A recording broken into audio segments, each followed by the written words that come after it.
Tonight, we are not here for high-octane thrills or dramatic revelations. We are here to drift, to learn, and perhaps to dream. This journey is a long one, designed to be a companion as you prepare for sleep. Feel free to close your eyes and simply listen. Let the information wash over you, a gentle tide of cosmic wonder to guide you into rest. We are about to embark on an exploration into one of the most profound and unsettling places in our known universe, a place of immense quiet and staggering emptiness. But before we journey hundreds of millions of light years away, let's begin with something a little closer to home. A small personal reflection. Of all the worlds that circle our sun, or any sun for that matter, which is your favorite planet? Is it the fiery, rusted surface of Mars, a world of ancient riverbeds and silent promise? Perhaps it is the majestic, stormy beauty of Jupiter with its great red spot, a hurricane larger than our entire Earth, churning for centuries. Or maybe you are drawn to the ethereal elegance of Saturn, its rings a shimmering disk of ice and dust, a celestial jewel without peer. Whatever your choice, hold that image in your mind. That world, with all its color, texture, and character, is a place of something. It is a concentration of matter and energy. Now prepare to journey to a place defined by the near-total absence of such things. Welcome, class, to our plunge into the Boötes void. Before we can truly comprehend the shocking emptiness of the Boötes void, we must first build a solid foundation of understanding. We need to grasp the sheer, almost unimaginable fullness of the universe we typically observe. So, let us begin where we are now, on our beautiful blue and white marble, the Earth. Imagine yourself floating just above it, in the silent vacuum of space. You see the continents, the swirling patterns of clouds, the deep, dark blue of the oceans. You see the thin, fragile wisp of the atmosphere, a delicate membrane that separates our vibrant biosphere from the cold, unforgiving vacuum beyond. This planet, our home, is a place of incredible density and complexity. It is a system of rock, water, air, and life, all interacting in a dynamic and intricate dance that has unfolded over billions of years. Life itself is perhaps the most profound example of cosmic density. In a single handful of rich soil, there are more microorganisms than there have been humans who have ever lived. Our own bodies are composed of some 37 trillion cells, each a tiny, bustling city of biochemical activity. This is our starting point, a world teeming with matter, energy, and information. Now, let's pull our perspective back further. From this vantage point, the moon appears, our silent, pockmarked companion. It is 250,000 miles away, a distance that sounds immense, yet on a cosmic scale, it is a mere stone's throw. We see the sun, a star of average size and temperature, but to us, the giver of all life and energy. Its gravitational pull holds our entire solar system together in a precise clockwork ballet. We see the inner rocky planets, Mercury, Venus, Earth, and Mars. Then comes the asteroid belt, a vast ring of rubble, the remnants of a planet that never formed, or perhaps one that was shattered long ago. Beyond that lie the gas giants, Jupiter, Saturn, Uranus, and Neptune. These are worlds on a scale that dwarfs our own. Jupiter is so large that all the other planets in our solar system could fit inside it. These planets are not just single points of light. They are complex systems in their own right, with dozens of moons, rings, and powerful magnetic fields. Think of Jupiter's moon, Europa, with its icy shell believed to hide a vast global ocean of liquid water. Could life exist there, in the eternal darkness beneath the ice, warmed by tidal forces from its parent planet? Or consider Titan, Saturn's largest moon, a world with a thick nitrogen atmosphere and rivers and lakes of liquid methane. It is a distorted mirror of our own Earth with a completely alien chemistry. Our journey continues outward, past the Kuiper Belt, home to dwarf planets like Pluto, and into the theoretical realm of the Oort cloud. This is a vast, spherical shell of icy bodies thought to be the source of long-period comets. It is so far away that it marks the very edge of our sun's gravitational influence. We are now trillions of miles from home. The sun is just the brightest star in a sea of countless others. At this scale, our entire solar system, with all its planets, moons and belts, shrinks to an insignificant, invisible speck. We have not even left our own stellar neighborhood. We are inside a structure known as the Milky Way galaxy. This galaxy is a colossal, spinning disk of stars, gas and dust. It contains somewhere between 100 and 400 billion stars. Let that number sink in. For every single person alive on Earth today, there are at least a dozen stars in our galaxy alone. And many of those stars we now know have their own planets. Our galaxy is about 100,000 light-years across. A light-year is the distance light travels in a year, which is nearly 6 trillion miles. So to cross our own galaxy, from one edge to the other, would take a beam of light 100,000 years. Our solar system is located in one of the Milky Way's spiral arms, the Orion Arm, about 2/3 of the way out from the galactic center. This center is a place of incredible violence and energy, where a supermassive black hole named Sagittarius A, with a mass 4 million times that of our Sun, devours anything that strays too close. We exist in a relatively quiet suburban region of this great stellar city. Looking up at the night sky, every star you can see with the naked eye is part of our galaxy. The faint hazy band we call the Milky Way is the view we get when we look into the dense, flat plane of our galactic disk. We are inside it, looking through the thickest part of the starfield. This is our home. This is our city of stars. It is vast, it is ancient, and it is filled with matter, with light, with gravity, with worlds, and with endless possibility. This density, this collection of stuff, is what we consider normal. This is the baseline from which we will measure the nothingness to come. So, take a moment. Picture this grand structure. Earth, a tiny blue dot. The solar system, a small collection of baubles around a single star. The Milky Way, a sprawling, glittering metropolis of billions upon billions of such systems. It feels impossibly large, doesn't it? It feels like the universe must be packed shoulder to shoulder with such magnificent structures. But what if I told you that this grand city of ours is, itself, just a single house on a single street in an even larger cosmic conurbation? And what if I told you that there are parts of the universe where there are no streets, no houses, no lights for almost as far as the mind can see? This is the fundamental concept we must internalize before we can appreciate the void. The universe is not uniform. It is not a smooth, even distribution of galaxies. It is structured, and where there is structure, there must also be the space between the structures. The question we will eventually ask is, just how empty can that space be? And what does it mean for us, creatures of profound density, to contemplate a place defined by its absence? Now that we have established our local address, our place within the Milky Way, we must zoom out even further.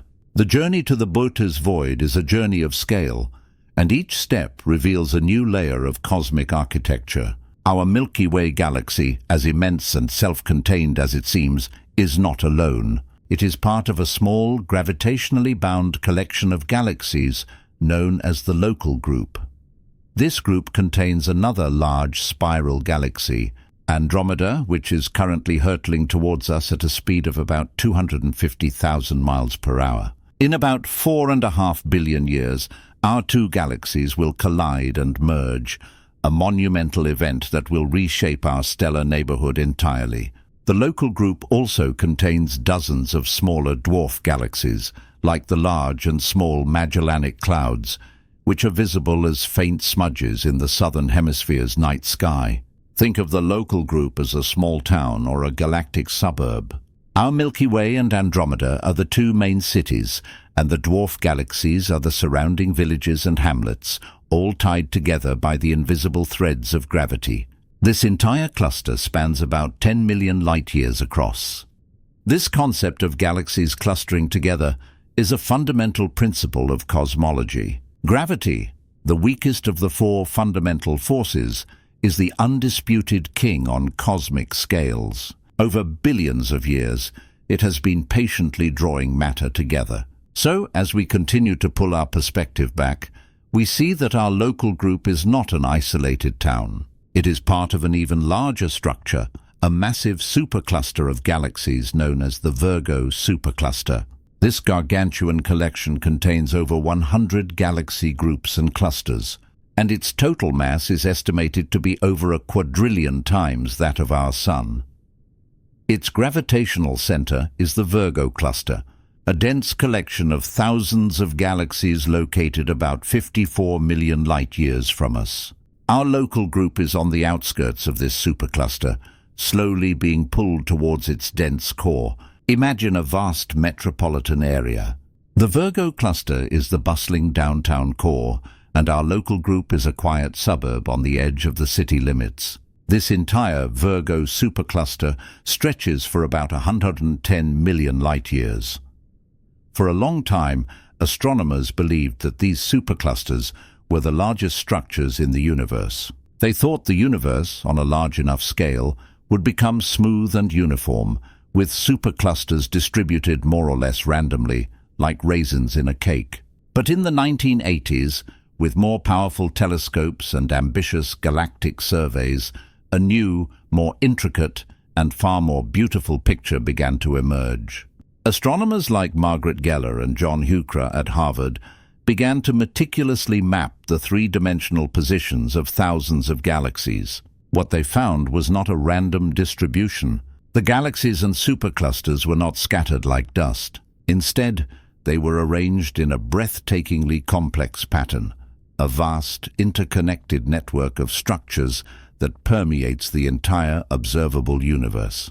This structure is known as the cosmic web. Imagine a sponge, or the intricate network of neurons in a brain. The cosmic web has a similar structure. It consists of massive, long, thread-like structures known as filaments. These filaments are like cosmic superhighways, rivers of galaxies, gas and dark matter, stretching for hundreds of millions of light-years. Where these filaments intersect, they form dense, massive knots. These knots are the superclusters we just discussed, the great cosmic cities like our own Virgo supercluster.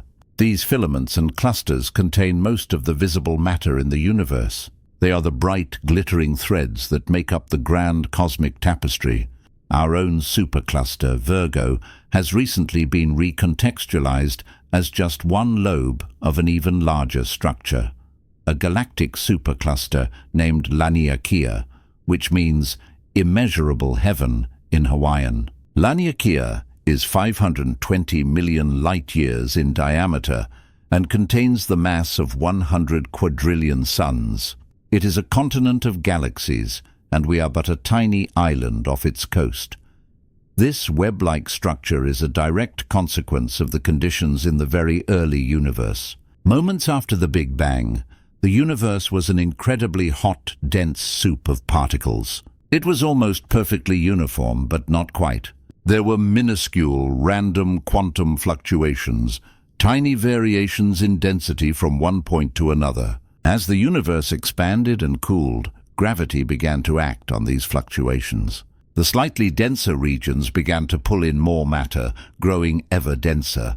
The less dense regions began to lose matter to their neighbors, becoming even more sparse. Over 13.8 billion years, this process of gravitational amplification has sculpted the universe into the web we see today. The initially over-dense regions collapsed to form the first stars and galaxies, which then congregated along the filaments and fell into the great clusters at the nodes. The cosmic web is, in essence, a fossil record of the initial conditions of the universe, writ large across the heavens.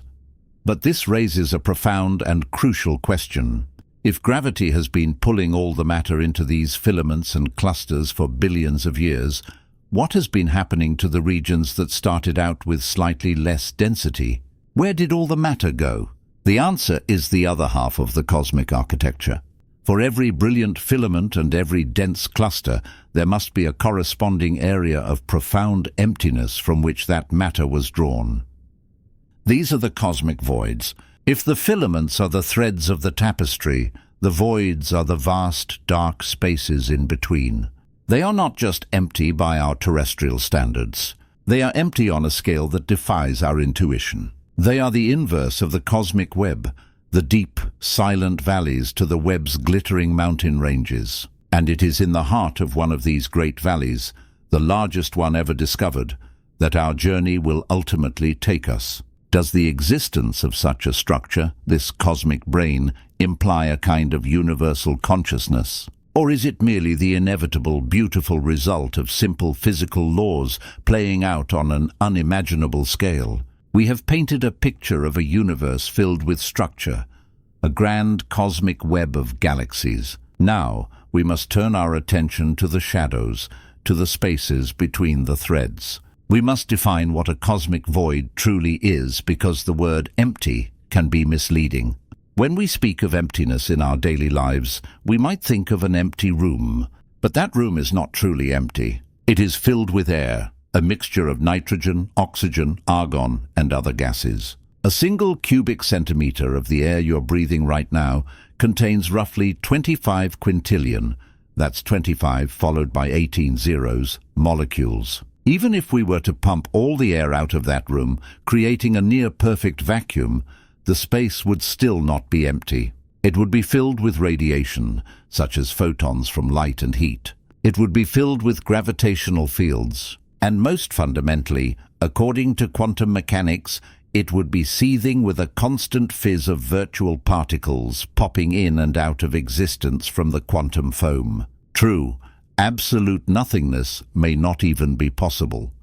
So when astronomers talk about a cosmic void, they are not talking about a perfect, absolute vacuum. They are talking about a region of space that is profoundly underdense compared to the cosmic average. The average density of matter in the universe is incredibly low to begin with, roughly equivalent to about 5 hydrogen atoms per cubic meter. Imagine a box the size of a football stadium. On average, across the entire universe, you would only find a handful of atoms inside it. That is the cosmic average, and that already sounds astonishingly empty to us, creatures who live on a planet with a density trillions of times greater. A cosmic void is a region where the density of matter is even lower than this already minuscule average. Voids are regions where there are very, very few galaxies.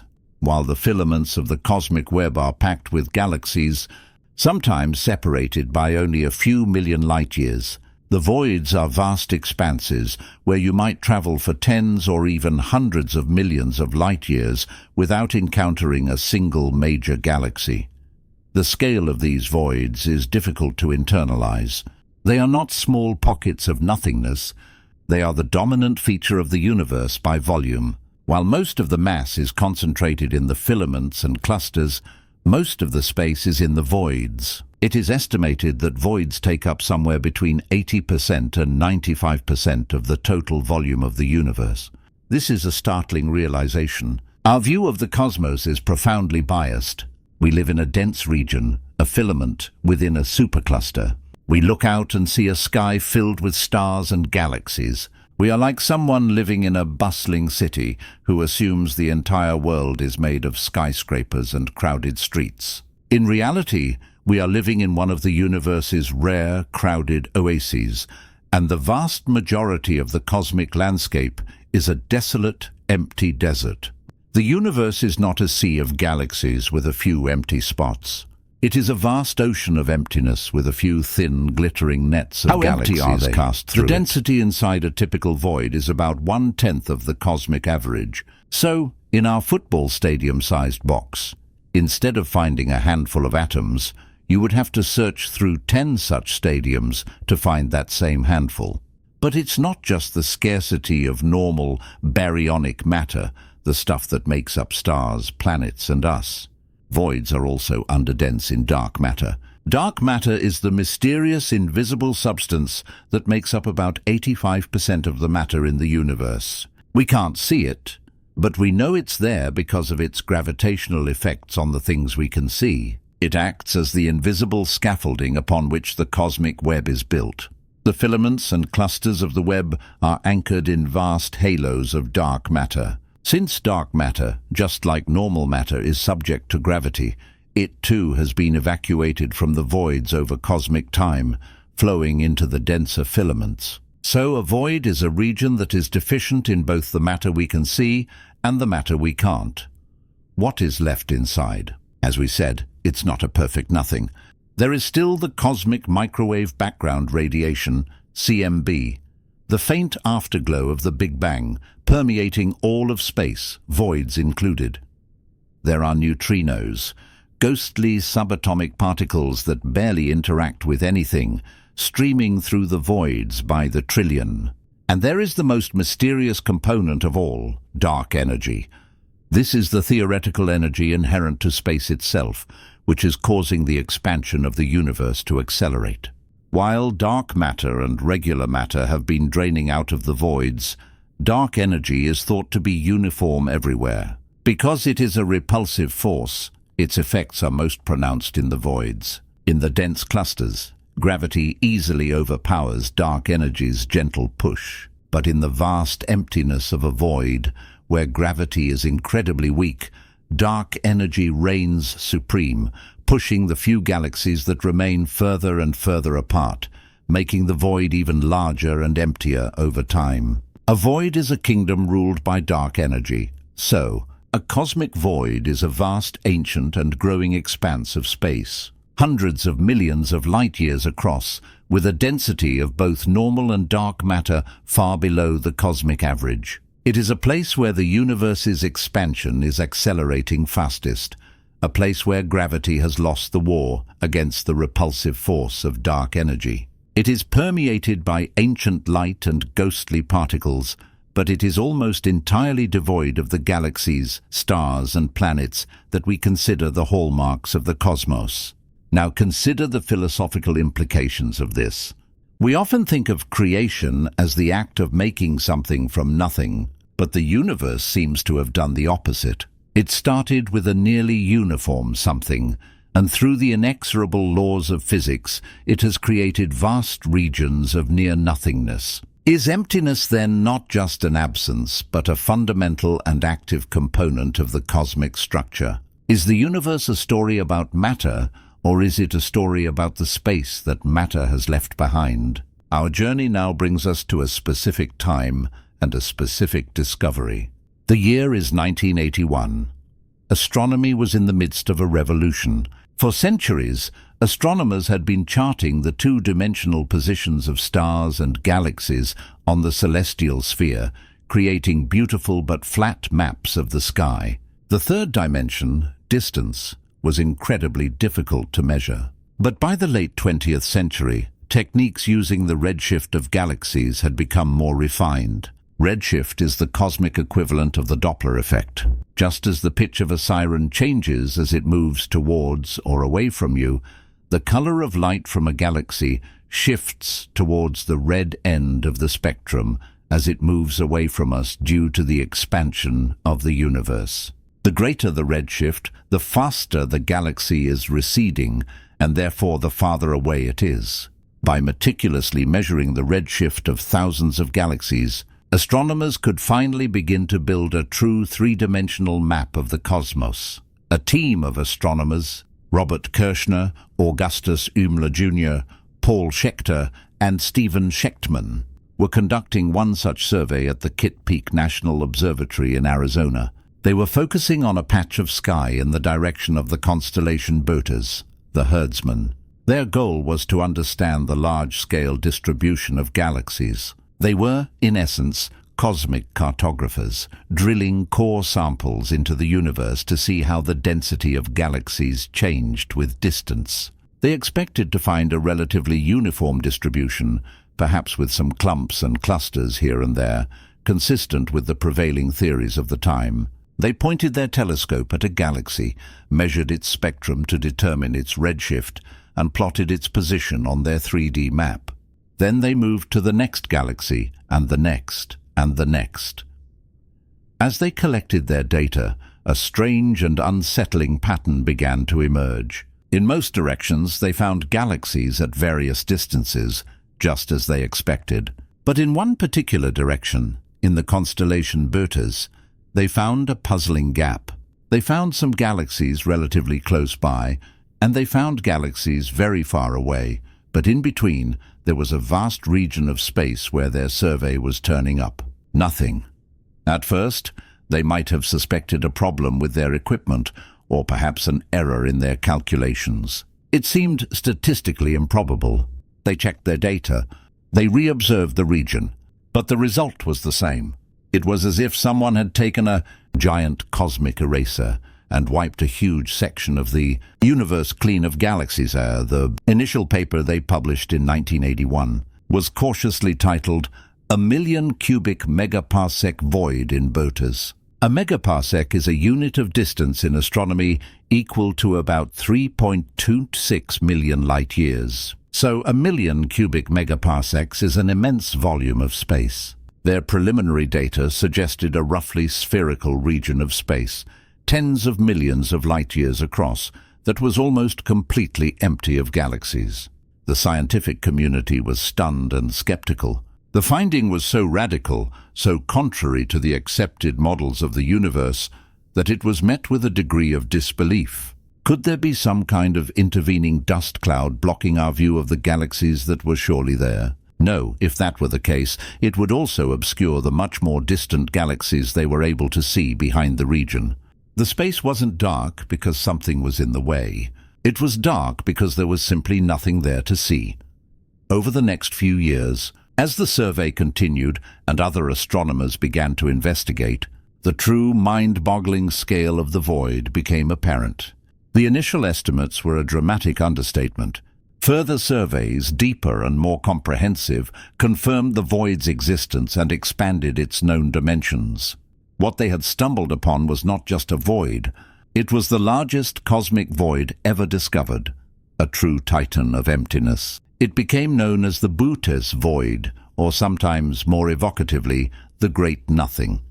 This discovery was a watershed moment in cosmology. It was the first major observational evidence that the universe was structured in this web and void pattern. It shattered the older models of a smooth, uniform cosmos and forced theorists to develop new models that could account for the formation of such colossal structures and such profound emptiness. The Boötes void was no anomaly. It was the most extreme example of a fundamental component of the universe's architecture. Imagine being one of those astronomers in the early 1980s. You spend your nights in the cold, quiet dome of an observatory, collecting faint photons of light that have traveled for hundreds of millions of years to reach your telescope. You are painstakingly building a map of existence, one galaxy at a time. And in the process, you discover a region so vast and so empty that it challenges your fundamental understanding of the cosmos. It would be a moment of profound awe, but also, perhaps, a touch of cosmic vertigo. It is one thing to contemplate emptiness as a philosophical concept. It is another entirely to find it on your star charts, a yawning chasm in the fabric of reality. The discovery of the Boötes void was a humbling experience for humanity. It showed us that for all our knowledge, the universe still held surprises of an almost unimaginable scale. It was a stark reminder that our corner of the cosmos, so rich with stars and life, is the exception, not the rule. So now we must ask ourselves a question about the nature of discovery. Did the Boötes void truly begin to exist for us only when we first measured it in 1981? It has been there for billions of years, a silent, dark giant in the cosmic ocean. Yet, for all of human history, it was completely unknown to us, hidden in plain sight. Does a feature of the universe have any real meaning before it is observed and comprehended by a conscious mind? Or do our measurements and our understanding simply pull back a curtain on a reality that is completely indifferent to our awareness of it? What is the relationship between the map and the territory, especially when the territory is a place of such profound absence? So how big is the Great Nothing? The numbers are so large they become almost abstract. The Boötes void is a roughly spherical region of space with a diameter of approximately 330 million light-years. Let's try to put that into perspective. Our own Milky Way galaxy, with its hundreds of billions of stars, is about 100,000 light-years across. You could fit over 3,000 Milky Way galaxies end-to-end across the Boötes void. The distance to our nearest major galactic neighbor, Andromeda, is 2.5 million light-years.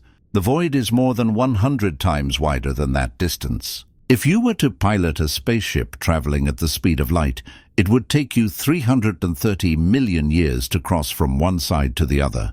During that journey, the Earth would have circled the Sun 330 million times.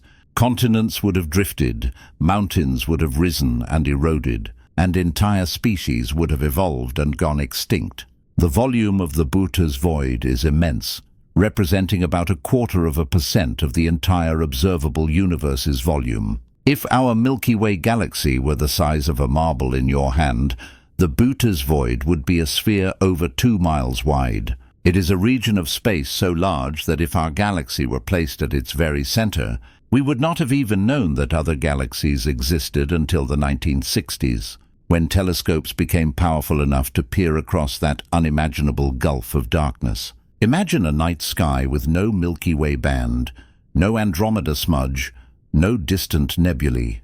A sky with only the stars of our own galaxy, hanging in an otherwise perfect, eternal blackness. That is the view from the heart of the Boötes void. This sense of profound isolation is perhaps the void's most defining characteristic. What would a civilization that evolved under such a sky believe about the universe? Would they assume they were entirely alone, the sole creation in a cosmos made just for them? Or would the utter blackness drive them to search for a single, distant photon from another world with even more fervor than we do? How does such a colossal pocket of nothingness come to be? The answer lies in the very beginning of the universe. As we touched upon earlier, in the moments after the Big Bang, the universe was a hot, dense plasma that was almost perfectly uniform. The key word here is almost. Due to quantum fluctuations, some regions were infinitesimally denser than others. As the universe expanded, gravity, the great sculptor, went to work. The slightly over-dense regions had a bit more gravitational pull, so they started to attract matter from their surroundings. This created a feedback loop. As they pulled in more matter, their gravity increased, allowing them to pull in even more matter. Over billions of years, these regions grew into the filaments and clusters of the cosmic web. But for every winner, there is a loser. The regions that started out infinitesimally less dense had slightly weaker gravity.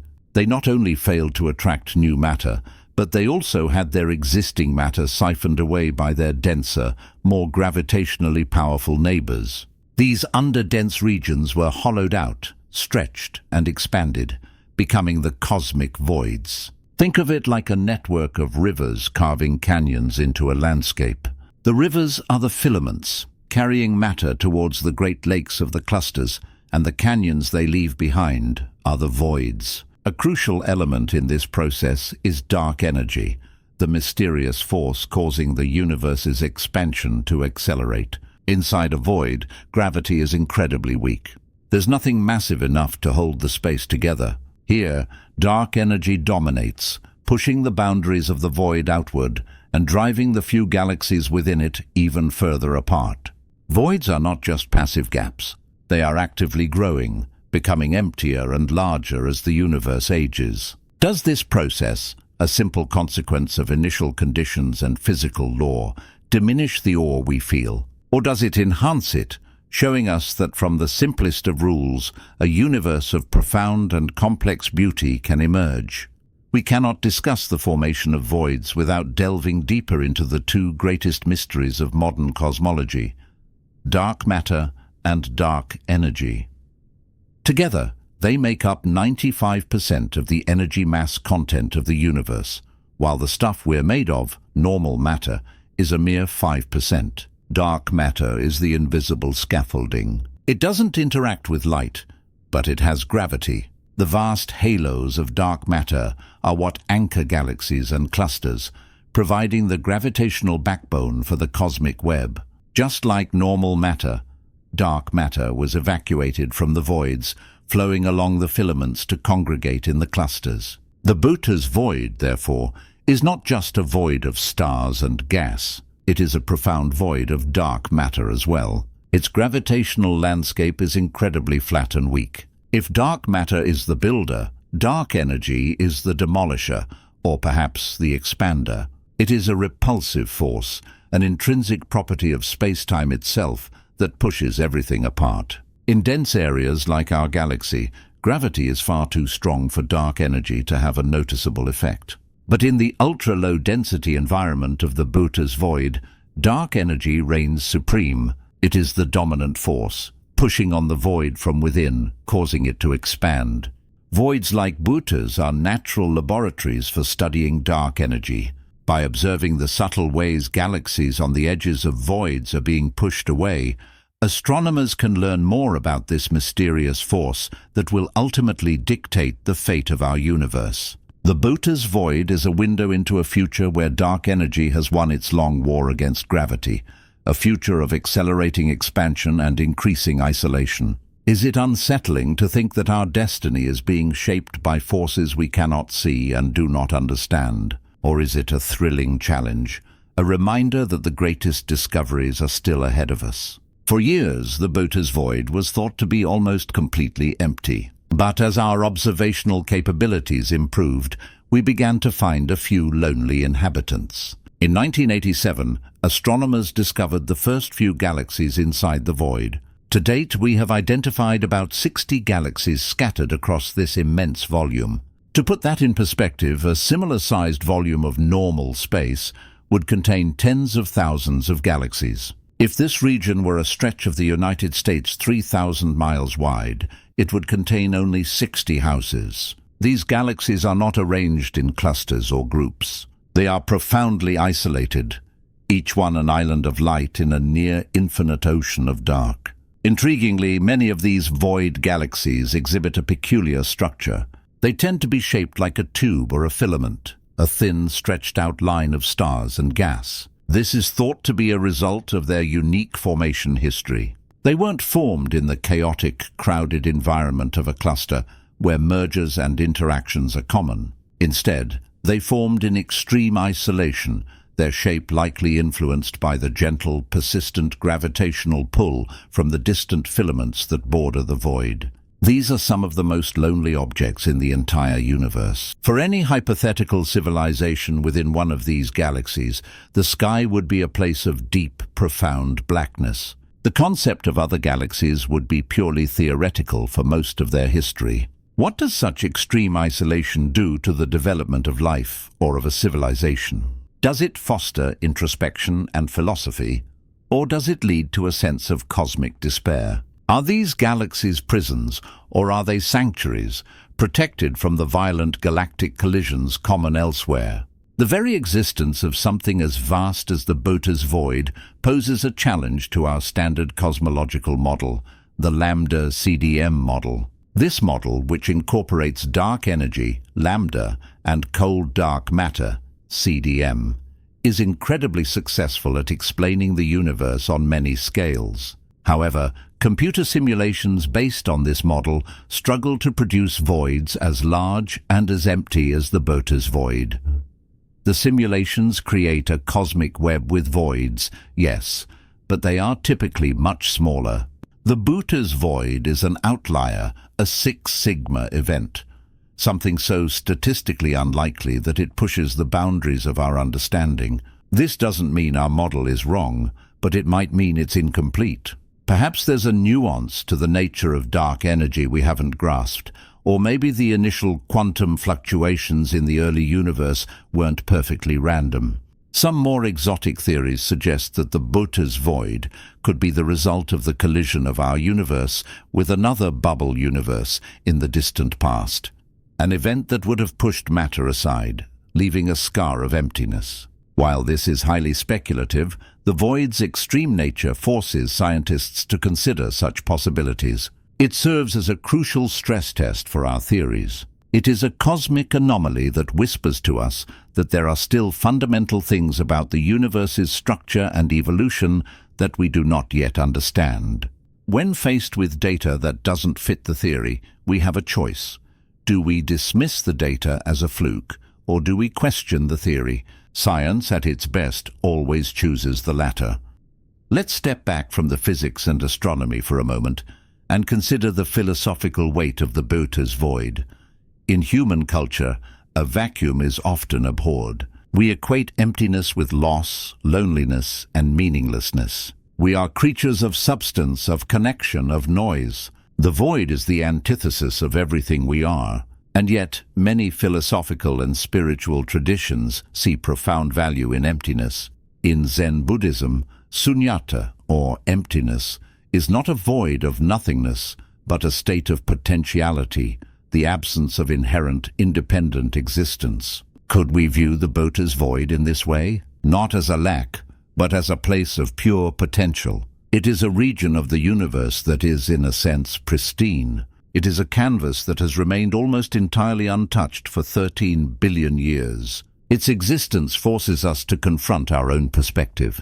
We see a cluster of galaxies as something and a void as nothing, but this is a value judgment based on our own matter-based existence. To a being made of dark energy, perhaps the void would be the true something, a vibrant place of energy, and our dense galaxy would appear as a cold, dead lump. The void challenges our cosmic narcissism. It tells us that the universe is not built in our image, and that the conditions we find comfortable and normal are, in fact, exceptionally rare.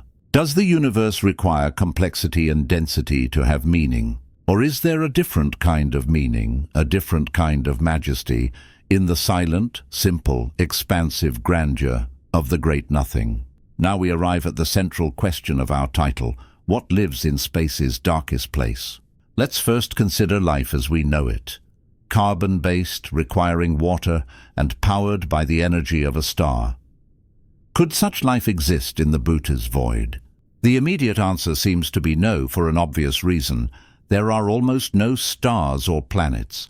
Life needs a home, a stable planetary system orbiting a long-lived star.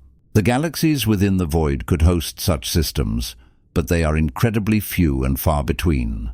Furthermore, life as we know it requires a range of heavy elements: carbon, oxygen, iron, which are forged in the hearts of stars and scattered through space by supernova explosions. In dense galactic regions, this process of enrichment happens over generations of stars, creating a metal-rich environment suitable for forming rocky planets and eventually life. The isolated galaxies in the void have likely had a much quieter history, with fewer generations of stars. They may be metal-poor, making the formation of Earth-like planets less likely. But what about life in the vast space between these galaxies? This is far more improbable. Intergalactic space is a brutal environment of near-perfect vacuum, extreme cold, and deadly cosmic radiation. A lone planet, ejected from its galaxy and wandering the void, would be frozen solid. Any life on its surface would perish. Perhaps life could survive in a subsurface ocean, warmed by a radioactive core, but this is pure speculation. For life as we understand it, the void is the most inhospitable environment imaginable. It is a desert not just of matter, but of the very building blocks and energy sources that life requires. But what if we unchain our imaginations from the carbon-based life we're familiar with? What if life could take on forms so alien they would be unrecognizable to us? The void is dominated by dark matter and dark energy. Could there be a form of life based on these substances? A dark life? This is the realm of science fiction, but it is an intriguing thought experiment. If dark matter can clump together gravitationally, could it form complex structures? Could it store and process information? We don't know because we don't know what dark matter is. It could be a simple, inert particle, or it could have a rich and complex physics of its own, a dark chemistry. A life form based on dark matter would be completely invisible to us, interacting with our world only through its faint gravitational pull. Or what about a life form made of pure energy? Perhaps in the vast, quiet expanse of the void, subtle quantum fields could organize themselves into self-replicating patterns. Perhaps vast, slow-thinking clouds of plasma and magnetic fields could achieve a form of consciousness over billions of years. In the absence of competition from messy baryonic matter, perhaps the void is the perfect incubator for such exotic, slow, and gigantic forms of existence. This is pure conjecture with no evidence to support it. But the void is so large and so mysterious that to dismiss the possibility entirely would be an act of arrogance. When we ask what lives there, are we really just asking if there's anything else that looks like us? Or are we open to the possibility of existences that operate on completely different principles? There is another far more startling possibility, first proposed by the science fiction author Alistair Reynolds. What if the Boötes void isn't a natural formation? What if it was made? This brings us to the concept of the Kardashev scale, which classifies hypothetical advanced civilizations by their energy consumption. A Type 1 civilization can harness all the energy of its home planet. A Type 2 can harness all the energy of its star, perhaps via a Dyson sphere. A Type 3 civilization would be truly godlike, able to harness the energy of its entire host galaxy. A civilization this advanced would be capable of cosmic engineering on a scale we can barely imagine. To such a civilization, moving stars and galaxies might be a trivial task. So, could the Boötes void be an artificial construct? Perhaps it is a colossal monument, a work of art, or a message written in the language of cosmic structure. Or perhaps it's something more sinister. Maybe it is a quarantine zone, a cosmic prison built to contain a threat so terrible that a Type 3 civilization was forced to move billions of stars to isolate it. Conversely, perhaps it is a sanctuary, a cosmic nature preserve, where an ancient civilization cleared out the noisy, chaotic galaxies to create a space for quiet contemplation or for a specific universe-scale experiment. We have no evidence for this, of course. It is an extraordinary claim. But the void's statistically unlikely size at least allows us to entertain the thought. What would motivate a civilization to undertake such a project? What goals would a society that commands the energy of a galaxy even have? The Boötes void offers a strange and compelling perspective on the Fermi paradox, the question of, if the universe is teeming with life, where is everybody? We've been broadcasting our presence and listening for signals for decades, and have been met with nothing but a great cosmic silence. The void is the physical embodiment of this silence. It suggests that perhaps the silence is the norm, and our noisy, crowded corner of the universe is the exception. Maybe life is incredibly rare, and we are simply one of the few lucky lottery winners. Or maybe, as the zoo hypothesis suggests, advanced civilizations are out there, but they have deliberately cordoned off regions like ours to allow us to develop naturally, without interference. Could the Boötes void be the opposite? A region deliberately left empty, a do not enter sign on a cosmic scale. Or perhaps the answer is more sobering. Perhaps the final stage of any sufficiently advanced civilization is to retreat into simulated realities, losing all interest in the physical universe. Or perhaps they discover something about the nature of reality so terrifying that they engineer their own extinction, or build voids to hide from it. The void is a mirror reflecting our own cosmic loneliness. When we stare into its depths and see nothing, it forces us to confront the possibility that we truly are alone, or perhaps more frighteningly that we are not, and the silence is a deliberate choice made by others. Which possibility do you find more unsettling? That we are the only minds in the universe, or that we are surrounded by ancient, powerful minds who choose to remain silent? How do we as human beings react to the concept of the Boötes void? The response is often a mixture of awe and a kind of primal fear. It triggers a feeling known as kenophobia, the fear of empty spaces. But it's more than that. It's a kind of intellectual vertigo. Our minds are built to recognize patterns, to find meaning in structure. The void is a place defined by the absence of pattern and structure. It is an affront to our pattern-seeking brains. It represents a scale of reality so far removed from our own experience that it can induce a sense of insignificance. If a region 330 million light-years across can be considered negligible and empty, what does that make our planet, our lives, our worries? And yet, there is also a profound sense of wonder. The fact that we, creatures confined to a tiny speck of dust, can even know that such a place exists is a testament to the power of our curiosity and intellect. We have reached out with our minds and our instruments across hundreds of millions of light-years to map a region of nothingness.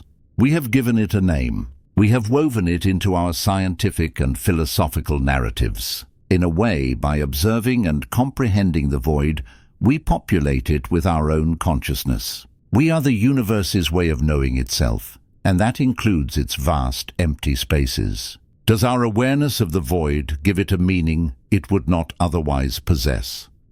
While the Boötes void is defined by what it lacks, it possesses a unique property that makes it invaluable to scientists. It acts as a giant lens not for light, but for the very fabric of space-time. The cosmic microwave background, CMB, the afterglow of the Big Bang, fills the entire universe. As this ancient light travels through the cosmos, its path is affected by gravity.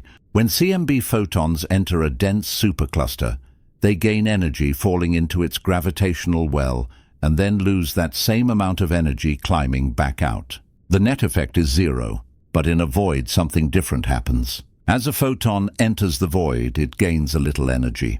By the time it traverses the hundreds of millions of light-years to the other side, the void has expanded due to dark energy. The gravitational hill it has to climb to get out is now flatter than the one it fell down, so it loses less energy on its way out than it gained on its way in.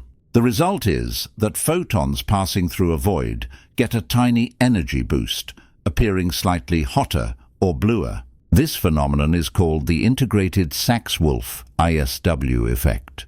By studying the temperature of the CMB in the direction of the Boötes void, astronomers have found a slight cold spot. This is the opposite of what is predicted.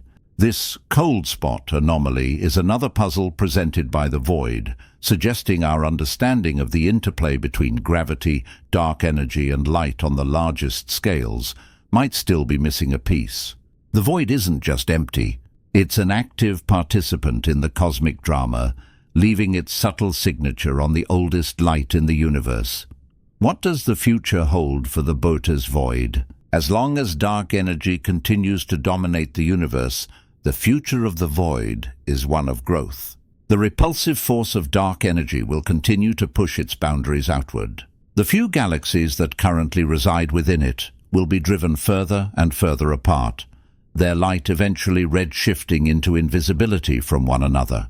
The filaments and clusters that form the void's walls will also recede, their light taking ever longer to cross the expanding gulf. In the far, far future, trillions of years from now, if the universe continues to expand at an accelerating rate, all the other galaxy clusters will have expanded beyond our cosmic horizon. An observer in our own Milky Way, by then merged with Andromeda into Milkomeda, would look out into a sky that is completely, totally black, save for the stars of our own galaxy. Every galaxy in the universe would effectively be in its own Boötes-like void. The universe will have become a vast archipelago of isolated island galaxies in an infinite sea of darkness. In this sense, the Boötes void is not an anomaly, but a premonition. It is a glimpse into the ultimate fate of our cosmos, a future of profound and ultimate isolation. Is this a tragic fate? A universe succumbing to a cold, lonely death? Or is it a natural, peaceful end to a long and brilliant existence? This journey into the Boötes void prompts a fascinating and slightly unnerving question. Could we, ourselves, be living in a void? Perhaps not one as large and empty as Boötes, but a void nonetheless. Some recent astronomical measurements have created a tension in cosmology.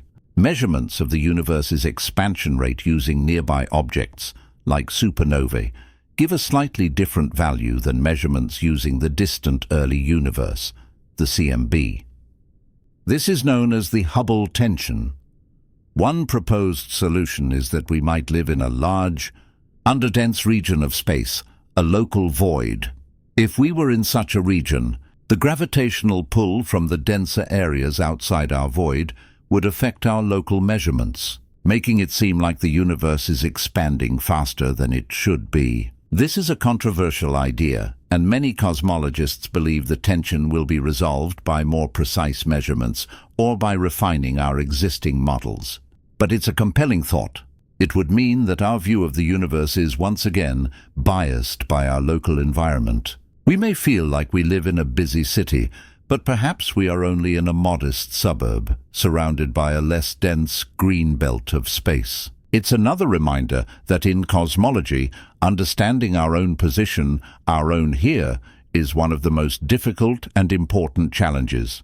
How would it change our perspective to learn that our cosmic home is, in fact, one of the universe's emptier neighborhoods? For all its emptiness, the Boötes void is a treasure trove for scientists. It is the perfect laboratory for testing the laws of physics in extreme conditions.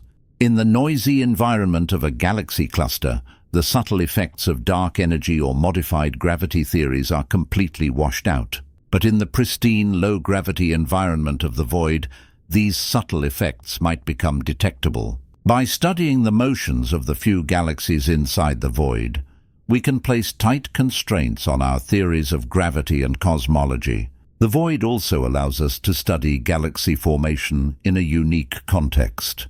How do galaxies evolve differently when they are completely isolated, starved of the gas and galactic mergers that fuel star formation in denser regions? The tube-like galaxies found in the void provide clues to this process. Furthermore, the void is an ideal place to search for faint, diffuse light or other exotic phenomena that would be drowned out by the bright background of a normal star field. In a way, the void's emptiness is its greatest scientific asset. It provides a clean, dark backdrop against which the faintest signals of new physics might one day be seen. It teaches us that to understand the something, we must first meticulously study the nothing. What secrets might we uncover if we could build a telescope in the heart of that great darkness, shielded from all the light pollution of our own cosmic neighborhood? Our long journey is now coming to an end. We have traveled hundreds of millions of light years, not with a ship, but with our minds. We have stood at the edge of the great nothing, peered into its staggering emptiness, and pondered its secrets. And now it is time to return home. Let us retrace our steps, pulling our perspective back from the cosmic scale to the human. We zoom back past the walls of the void, across the filaments of Laniakea, through the bustling Virgo supercluster, and into our own small local group. We see the familiar spiral of the Milky Way, our city of stars. We dive into the Orion Arm, picking out the single average yellow star that we call the Sun. We see the family of planets orbiting it, and we focus on the third one, the small, precious blue and white world. We descend through the thin veil of the atmosphere, through the clouds, and back to the quiet, comfortable place where you are now. The journey is over. What have we learned? We have learned that our universe is a place of breathtaking structure and contrast, a cosmic tapestry woven from threads of brilliant light and vast patches of profound darkness. We have learned that the place we call home, this dense, vibrant, complex world, is an exception. We live in a cosmic oasis, a rare concentration of matter and energy in a universe that is overwhelmingly empty. The Boötes void is not an anomaly to be feared. It is a fundamental part of the cosmos, a teacher. It teaches us about the birth of the universe, about the power of gravity, and about the mysterious forces of dark matter and dark energy that shape our reality. It teaches us about scale, forcing us to confront our own physical insignificance in the face of its immensity. But it also teaches us about our own significance. The void is vast and silent, but we are not. We are the part of the universe that can look back upon itself, that can measure the emptiness, that can ask why and what if. The question, what lives in space's darkest place, may, in the literal sense, have a simple and disappointing answer. As far as we know, nothing.